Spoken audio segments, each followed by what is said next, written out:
Sí, buenas tardes a todos y mucho gusto y muchas gracias por permitirme estar aquí con ustedes tratando de explicar alguna información relacionada con el tema que nos toca el día de hoy. Que como lo comentaba el padre, es sobre la doctrina de la Iglesia Católica, sobre la protección y respeto a la vida humana desde la concepción.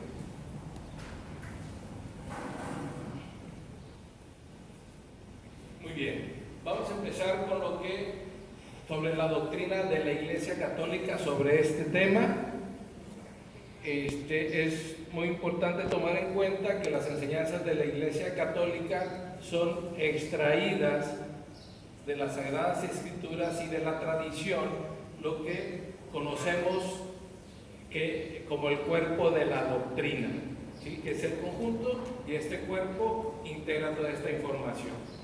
Lo que más nos debe de llamar la atención en primer lugar es la coherencia y fidelidad que a través de los siglos, que la doctrina católica en los 2000 años que ha estado compartiéndonos toda esta información, e independientemente de los tiempos, siempre ha sido vigente. Sin embargo, debemos de tomar en cuenta que en el avance del tiempo ha habido nuevos descubrimientos, la ciencia también, pero lo que nos ha servido aquí es solamente para darle mayor validez desde el punto de vista científico, lo que en 2000 años la doctrina de la Iglesia ya lo conocemos.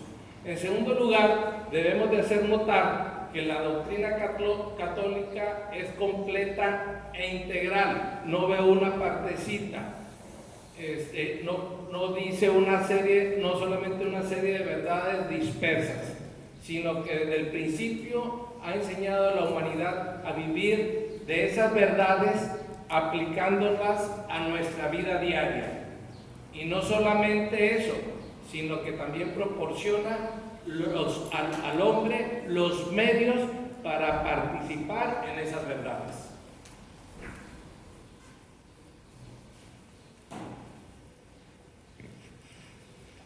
Tenemos tres grandes partes de nuestra doctrina católica. La primera parte es el dogma. Los católicos entendemos como dogma la verdad revelada por Dios al hombre y como tal es propuesta por nuestra Santa Iglesia para nuestra fe. Como cualquier verdad científica, hay que creerla por el simple hecho de ser verdadera. Aquí la razón nos exige creer que 2 más 2 son 4. Y aquí también hay que tomar en cuenta que la Iglesia no impone las verdades de la fe, sino que las propone y las demuestra. O sea, no nos obliga a nosotros. Tenemos que estar abiertos, y como católicos sabemos que con la ayuda del Espíritu Santo, al abrirnos a aceptar, a reflexionarla, aceptar la fe, porque la reflexión es otra situación, que son las dos alas que, como dice San Juan Pablo II, que son lo que nos integran a nosotros. La segunda parte es la moral. El don de la gracia es totalmente universal y gratuito.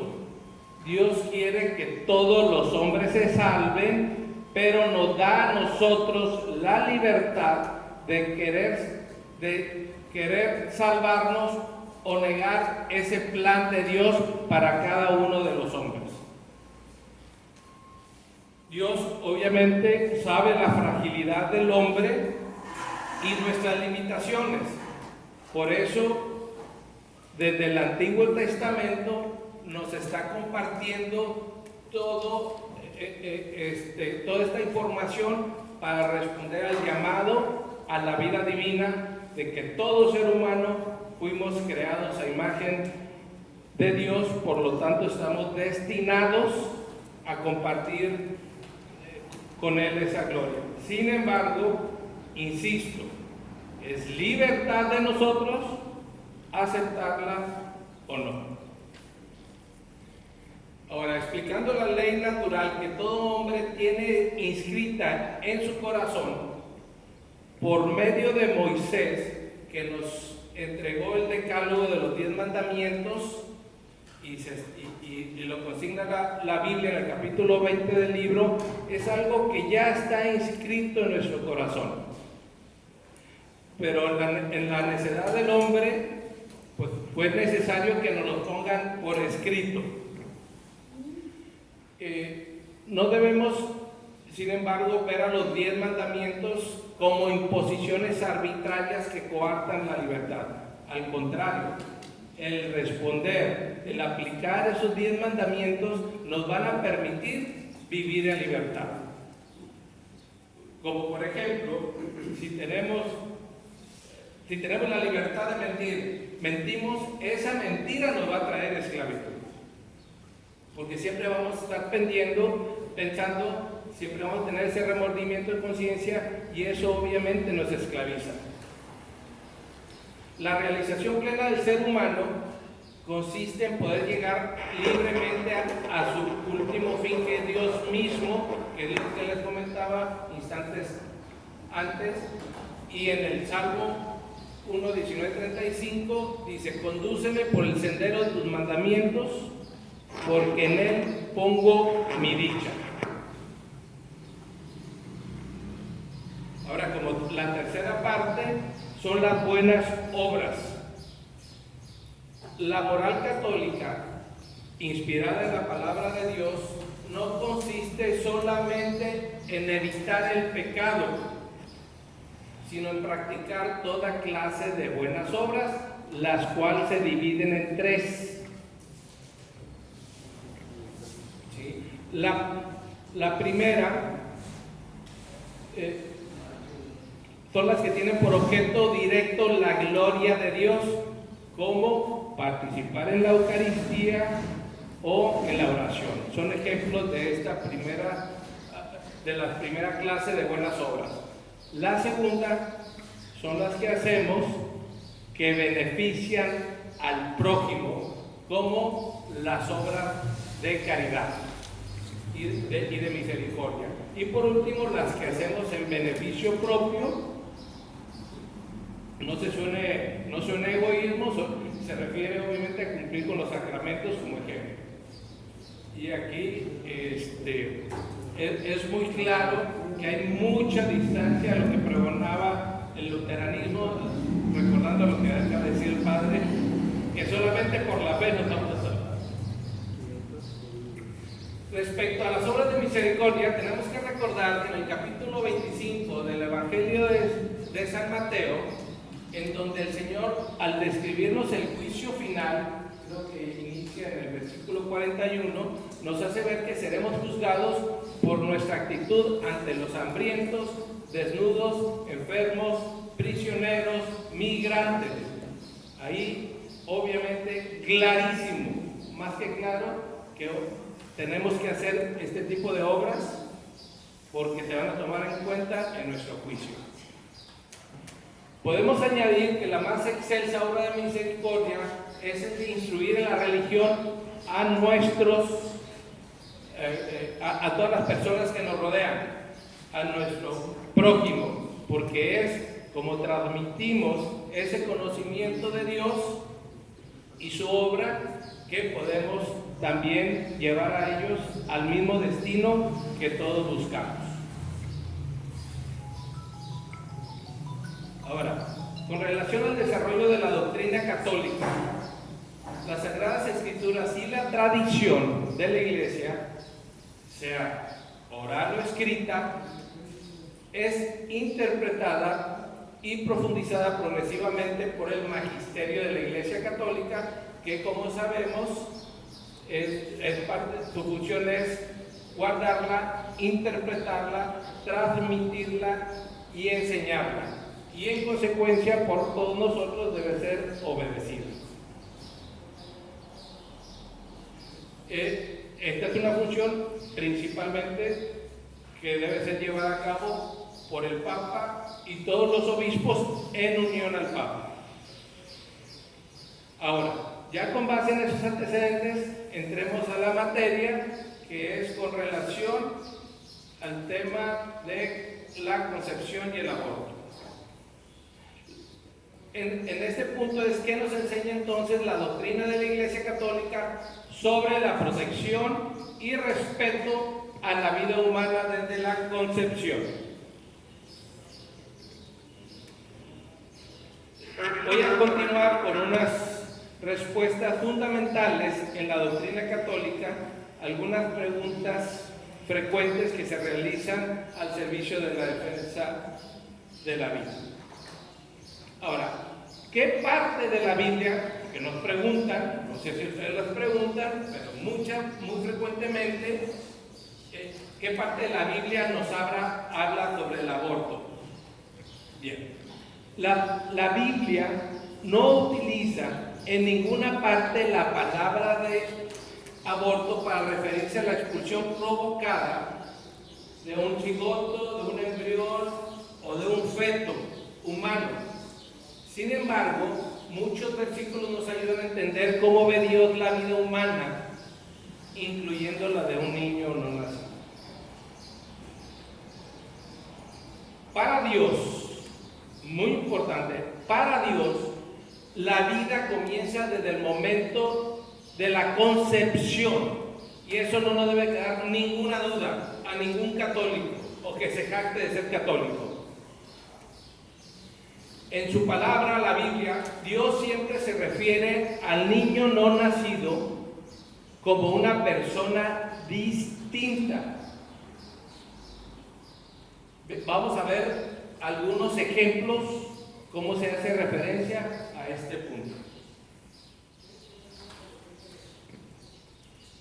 Primero, por inspiración divina, el rey David le dijo a Dios: porque tú has formado mi cuerpo, me has tejido en el vientre de mi madre, mi embrión veían tus ojos.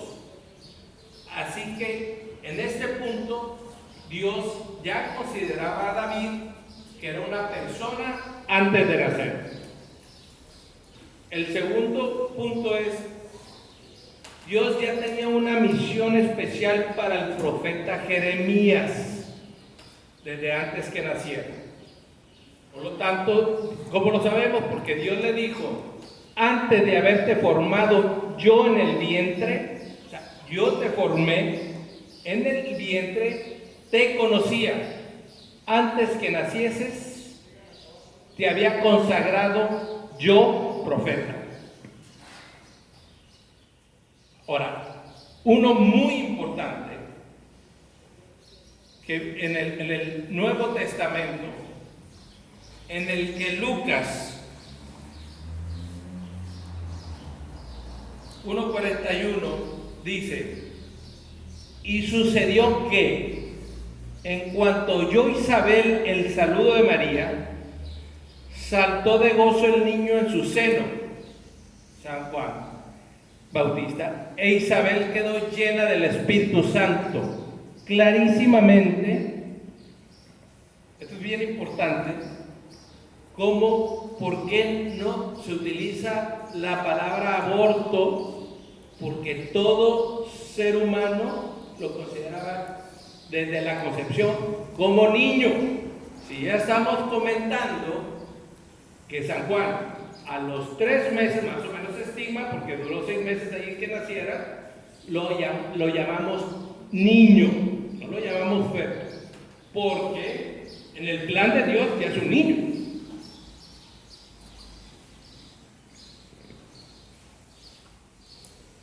Ahora, ¿tiene la Iglesia Católica derecho a pronunciarse sobre el aborto? Otro punto que también todos los días frecuentemente observamos, se critica y muchas otras cuestiones. La Iglesia no se equivoca cuando expone su doctrina social en el mundo de hoy.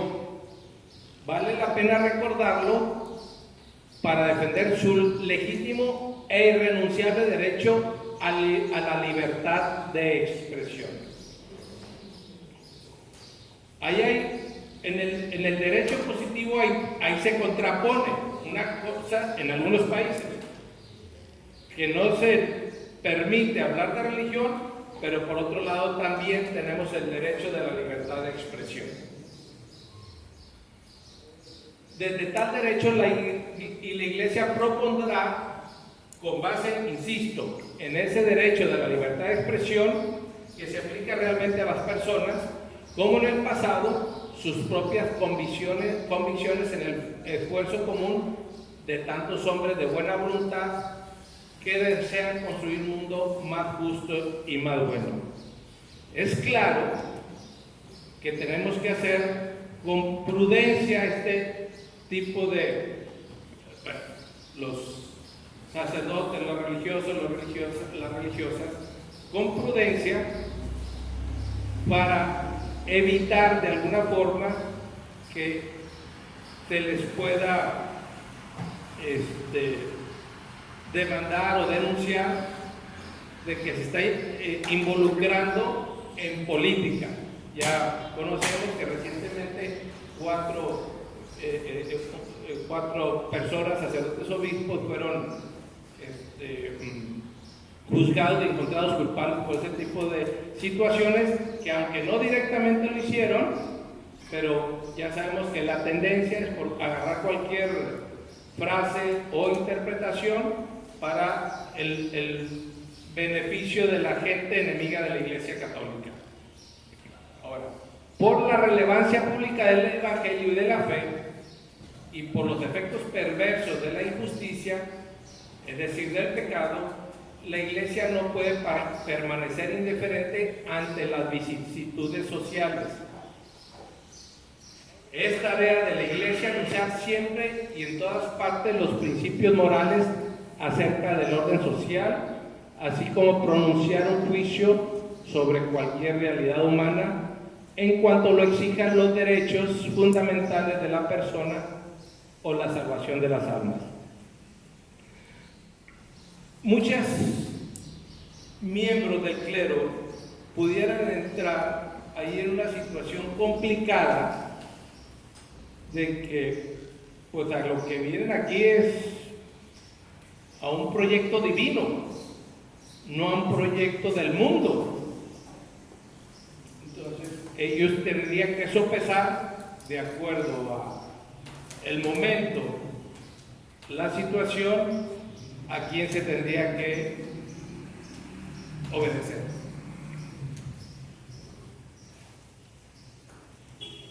Ahora, otra pregunta. ¿Quiere imponer la Iglesia Católica sus principios morales y religiosos al hablar sobre el aborto?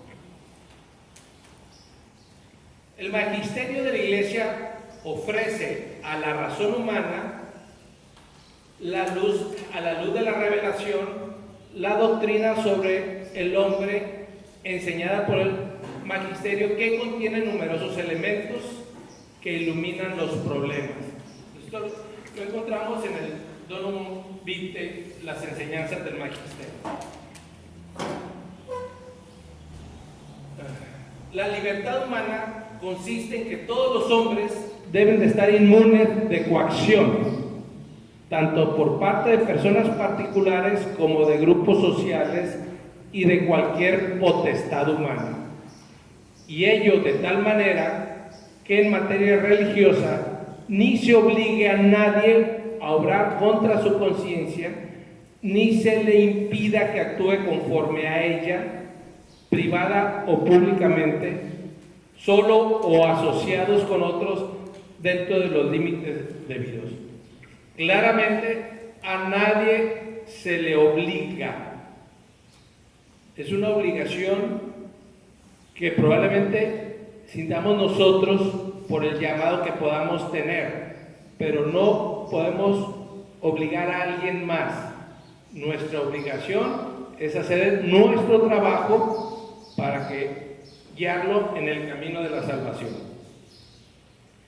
¿Es cruel la Iglesia Católica con las mujeres que abortan? Otro punto muy importante. En el derecho canónico de 1917 se establecía al aborto con la pena de excomunión. Esta excomunión es late sententia. Ahora, independientemente que late sententia significa ipso facto, en ese momento ya estamos excomulgados, bueno, la persona, que yo no,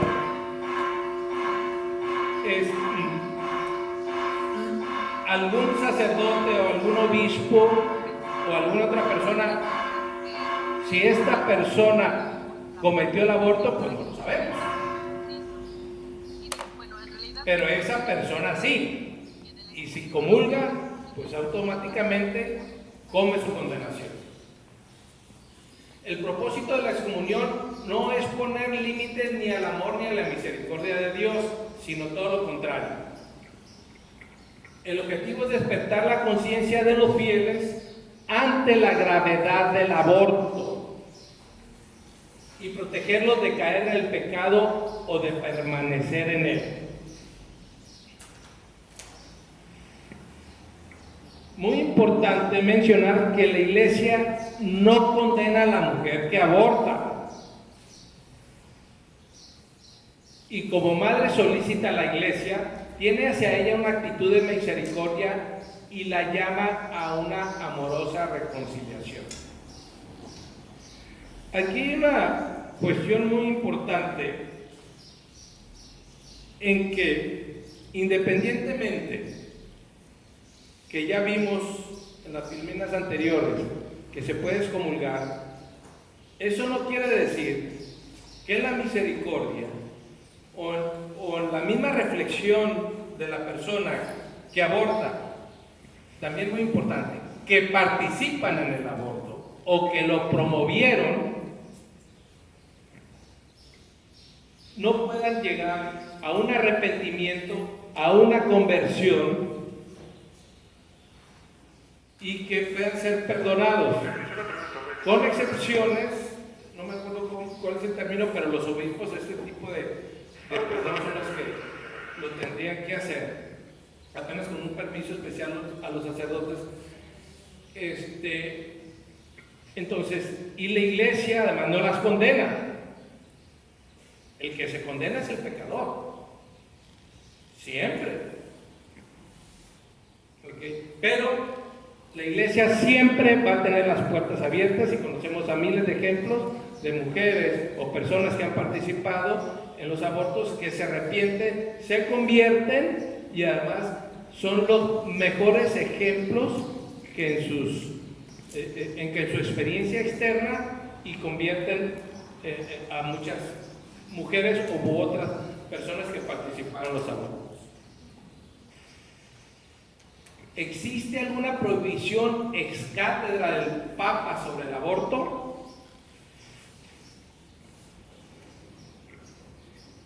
El Papa Pablo VI lo dijo en 1974 muy claro al recordar que existe vida desde la concepción. Y en 1975 señaló el Papa que en el Concilio Vaticano el aborto es un crimen indecible. En 1995 San Juan Pablo II dijo que el aborto y la eutanasia son delitos que ninguna ley humana puede legitimar y parte de una cultura de la muerte y una guerra de los poderosos contra los débiles. El Papa Benedicto XVI en el 2005 lo llamó el mal intrínseco del crimen del aborto y dijo que es una agresión contra la misma sociedad. Y es porque este delito, este pecado, destruye la sociedad, destruye la familia.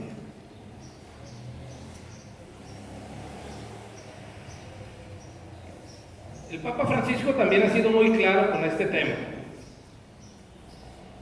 En septiembre de 2021 dijo: científicamente es una vida humana, los libros lo enseñan. Y yo pregunto, ¿Es justo descartarla para resolver un problema? Por esto la Iglesia es tan dura en este argumento, porque se acepta esto como si aceptase el homicidio cotidiano. Es un punto para reflexionar cómo nos han hecho creer que la mujer al estar embarazada es un problema. Por cualquier problema entonces tenemos que matar a las personas. El 25 de septiembre de 2020, dice el Papa Francisco, desafortunadamente los países y las instituciones internacionales también están promoviendo el aborto como uno de los denominados servicios esenciales en la respuesta humanitaria a la pandemia del COVID-19. Es triste ver cuán simple y conveniente se ha vuelto para algunos negar la existencia de vida como solución a problemas que pueden y deben ser resueltos tanto para la madre como para el niño no nacido. En México, como en muchos países, sabemos que cuando estuvieron las actividades esenciales, estaban los bancos, los vuelos y los abortos. La verdad, se siente muy feo para las personas con corazón justo que el matar a un bebé es una actividad esencial.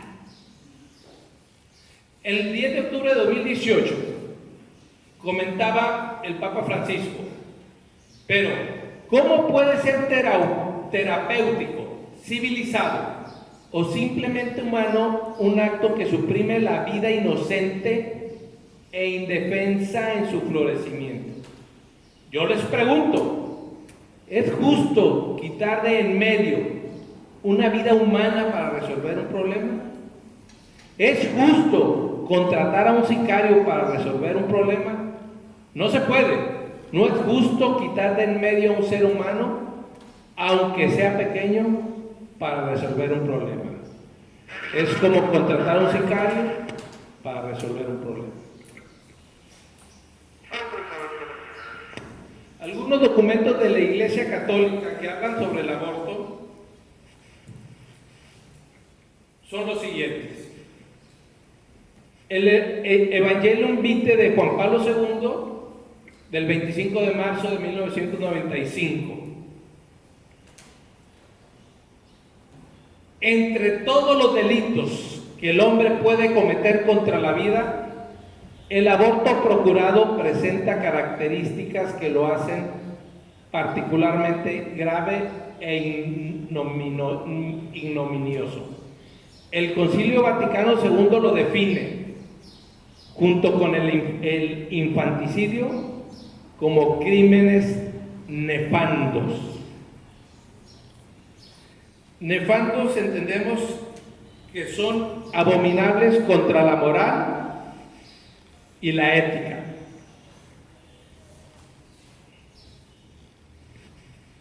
Siguiendo con el Evangelium Vitae de Juan Pablo II sobre el valor y el carácter inviolable de la vida humana, en el punto 62 comenta: declaro que el aborto directo, es decir, querido como fin o como medio, es siempre un desorden moral grave en cuanto a eliminación deliberada de un ser humano inocente. Esta doctrina se fundamenta en la ley natural y en la palabra de Dios escrita. Es transmitida por la tradición de la Iglesia y enseñada por el magisterio ordinario y universal.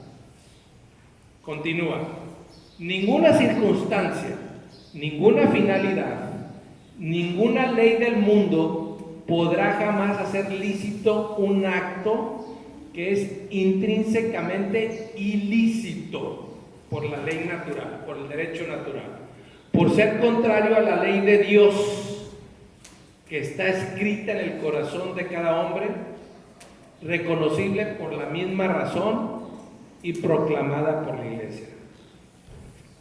Hace 30 años, todos o más entendíamos así el aborto. ¿Qué nos pasó como sociedad? Es más, evitábamos la palabra porque sabíamos lo perverso que trae en sí esa misma palabra.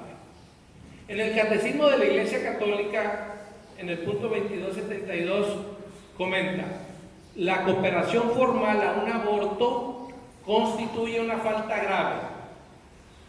La Iglesia sanciona con pena canónica de excomunión, lo veíamos antes, este delito contra la vida humana. Quien procura el aborto, si éste se produce, incurre en excomunión late sentencia. Es decir, de modo que incurre ipso facto en ella quien comete el delito. En las condiciones previstas por el derecho, con esto la Iglesia no pretende restringir el ámbito de la misericordia, como hace también unos minutos les comentaba. Lo que hace es manifestar la gravedad del crimen cometido, el daño irreparable causado al inocente a quien se da muerte, a sus padres y a toda la sociedad.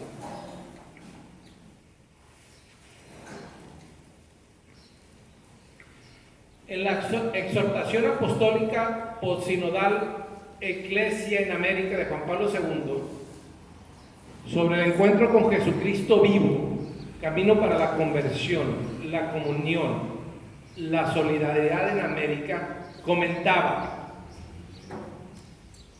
tomando en el punto de la cultura de la muerte y la sociedad dominada por los poderosos. Hoy en América, como en otras partes del mundo, parece perfilarse un modelo de sociedad en la que dominan los poderosos, marginando e incluso eliminando a los débiles. Aquí habla de América, pero es en todo el occidente. Pienso ahora en los niños no nacidos, víctimas indefensas del aborto, en los ancianos y enfermos incurables, objeto a veces de la eutanasia, y en tantos otros seres humanos marginados por el consumismo y el materialismo. No puedo ignorar el recurso no necesario a la pena de muerte, cuando otros medios incruentos bastan para defender y proteger la seguridad de las personas contra el agresor.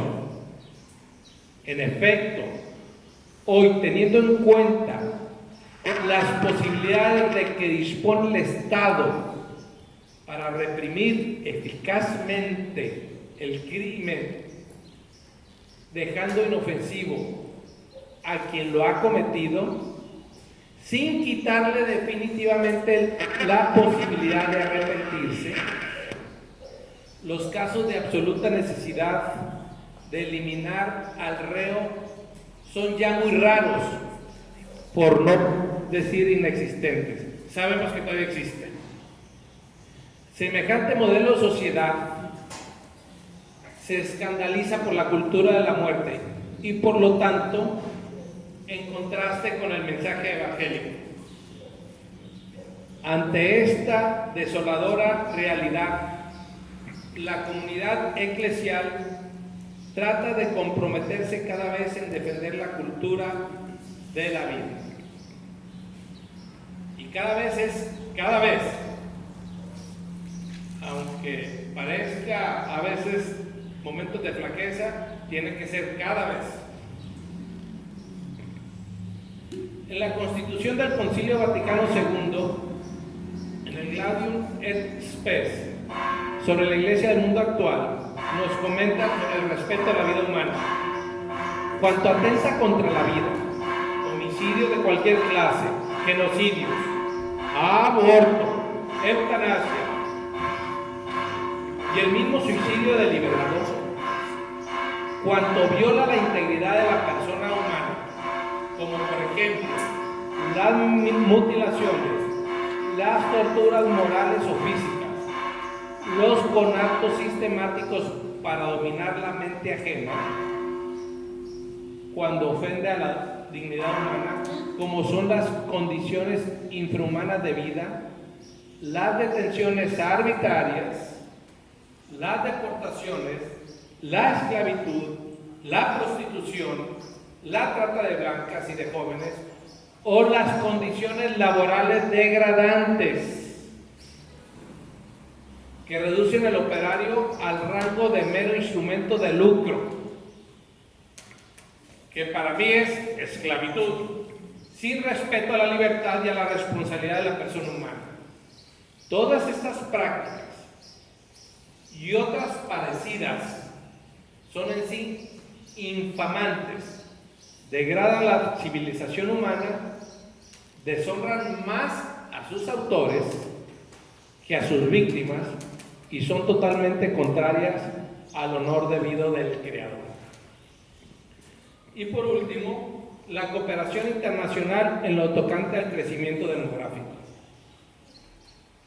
Dado que muchos afirman que el crecimiento de la población mundial, o al menos el de algunos países, debe frenarse por todos los medios y con cualquier tipo de intervención de la autoridad pública, el Concilio exhorta a todos a que se prevenga frente a las soluciones propuestas en privado o en público y a veces impuestas que contradicen a la moral.